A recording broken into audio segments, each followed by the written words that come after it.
احمد اللہ ربی الاحد والصلاة والسلام علی من بعث الی الابد فیقول الملک الصمد افرأیت من اتخذ الہہ ہواہ وقطع بذلک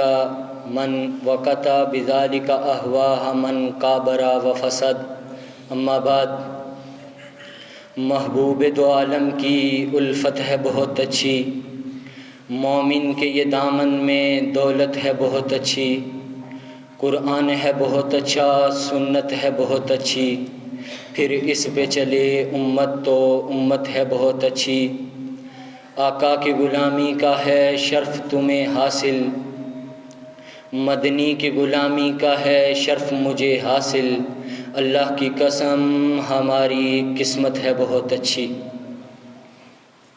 قابل صد احترام واجب الاحترام آسمان علم کو گلستان سلفیہ کے مہکتے پھولوں میں منتقل کرنے والے اساتذہ کرام اور زیب مسند منصفین پر محتدی عشق عظیم پروانو، لسان و قلب اور جسم و روح کے بامی اتحاد سے جو گفتگو نفوس عظیمہ کے روبرو کرنے چلا ہوں، اگر اسے عنوان کے سانچے میں ڈالوں تو آج کا عنوان بنتا ہے الحاد کے اسباب اور علاج.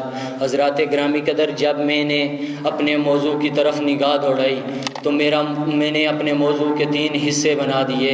پہلا الحاد کیا ہے، دوسرا الحاد کا اسباب، تیسرا الحاد کا علاج. حضرات گرامی قدر، زیر بحث بازو الحاد کیا ہے؟ امام ابن قیم رحمہ اللہ تعالی اغاثۃ اللحفان میں لکھتے ہیں الحاد ہوا میل عن الحق الی الباطل. حضرات گرامی قدر، تو پھر ایک انگریز نے انگلش میں الحاد کی تعریف اس انداز سے کر دی، atheism is the belief that there is no God اور ڈیوائن بینگ. تو پھر اقبال نے ہر دور میں ہر موڑ پر شاعری کی ہے، تو اقبال نے الحاد کی تعریف کو اپنے شعر کے اندر اس انداز سے سمو دیا، خرد نے کہہ بھی دیا لا الہ تو کیا حاصل، خرد نے کہہ بھی دیا لا الہ تو کیا حاصل، دل و نگاہ مسلمان نہیں تو کچھ بھی نہیں.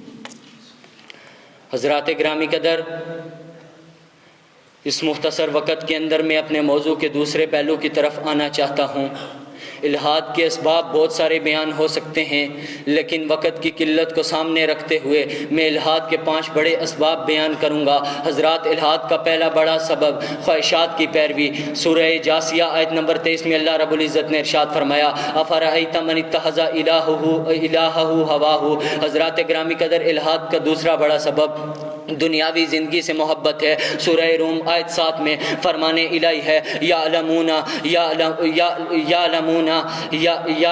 ظاہرا من الحیات الدنیا وہم عن الآخرۃ ہم غافلون. اسی کے متعلق مسند احمد میں فرمان مصطفیٰ موجود ہے توشک الامم ان تداعی علیکم کما تداعی الاکلۃ الی قصعتھا. حضرات، الحاد کا تیسرا بڑا سبب شک اور گمراہی ہے. اس کے متعلق صحیح بخاری حدیث 3276 میں فرمان مصطفیٰ موجود ہے الشیطان یاتی احدکم فیقول من خلق کذا من خلق کذا حتی یقول من خلق ربک. حضرات گرامی قدر، الحاد کا چوتھا بڑا سبب قرآن و سنت سے انحراف ہے. سورہ سجدہ آیت نمبر 22 میں اللہ رب العزت نے ارشاد فرمایا ومن اظلم ممن ذکر بآیات ربہ فاعرض عنہا. حضرات گرامی قدر، الحاد کا 5واں بڑا سبب غرور اور تکبر ہے. اسی کے متعلق سورہ اعراف آیت نمبر 146 میں اللہ تعالیٰ نے ارشاد فرمایا سأصرف عن آیاتی الذین یتکبرون فی الارض. ہائے قربان چلا جاؤں، اس موڑ پہ مجھے شیخ الاسلام امام ابن تیمیہ یاد آ گئے ہیں. مجموع الفتاویٰ میں لکھتے ہیں الحاد کا بنیادی سبب جہالت اور تکبر ہے. اور شیخ صالح الفوزان نے المنہاج الصحیح میں لکھا ہے کہ الحاد کا بنیادی سبب غرور اور تکبر ہے. حضرات گرامی قدر، تو پھر اقبال بھی بول اٹھا خوش ہیں ہم جوانوں کی ترقی سے، خوش ہیں ہم جوانوں کی ترقی سے، مگر لب خاندان سے نکل جاتی ہے فریاد بھی ساتھ. ہم سمجھتے تھے کہ لائے گی فراغت تعلیم، مگر کیا خبر تھی کہ ساتھ چلائے گا الحاد بھی ساتھ. حضرات گرامی قدر، میں اپنے موضوع کے تیسرے پہلو الحاد کے علاج کی طرف جاتا ہوں۔ اس مختصر وقت کے اندر میں الحاد کے 3 بڑے علاج بیان کروں گا۔ الحاد کا پہلا بڑا علاج اللہ تعالیٰ کی نشانیوں میں غور و فکر کرنا ہے۔ سورہ آل عمران آیت نمبر 190 میں اللہ رب العزت ارشاد فرماتے ہیں ان فی خلق السماوات والارض واختلاف اللیل والنہار لآیات لأولی الالباب۔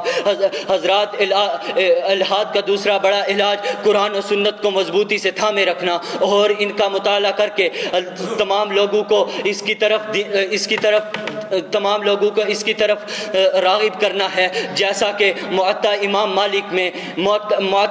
مالک میں حدیث 1594 میں نبی علیہ السلام کا فرمان موجود ہے ترکت فیکم امرین لن تضلوا ما تمسکتم بہما کتاب اللہ و سنت نبیہ۔ اور اسی کے متعلق امام ابن قیم اپنی کتاب مدارج السالکین جلد 3 صفحہ 295 پر لکھتے ہیں قرآن کا مطالعہ اور غور و فکر الحاد کے علاج کے لیے سب سے مؤثر علاج ہے۔ اور حضرات گرامی قدر الحاد کا تیسرا بڑا علاج عقلی اور منطقی دلائل سے ہے۔ اس کے متعلق امام ابن تیمیہ درہ التعرض العقل والنقل کے اندر جلد 1 صفحہ 34 پر لکھتے ہیں کہ الحاد کے اللہ تعالیٰ کی وحدانیت اور اللہ تعالیٰ کی صفات کو عقلی اور نقلی دلائل سے ثابت کیا جائے۔ حضرات گرامی قدر اس سے معلوم یہ ہوتا ہے کہ عقلی اور نقلی دلائل کو جب ثابت کیا جائے گا تو الحاد کا خود بخود رد ہوگا۔ تو پھر ان سب باتوں کے بعد ایک سوال میرے ذہن میں جنم لینے لگتا ہے کہ آخرکار الحاد کو چھوڑ کر کے انقلاب قرآن و سنت کا انقلاب کون برپا کرے گا؟ بندہ ناچیز کے یہ الفاظ کانوں کی کھڑکیاں کھول کر کے جگر کے قلم سے اس بندہ ناچیز کا یہ الفاظ، اس بندہ ناچیز کا یہ جواب اپنے دل کے صفحات پر نقش کر لو۔ بندہ ناچیز جواب دے کر کے جانے لگا ہے، جواب آنے لگا ہے جلال آتش و عشق کو صحاب پیدا کر اجل بھی کانپ اٹھے ایسا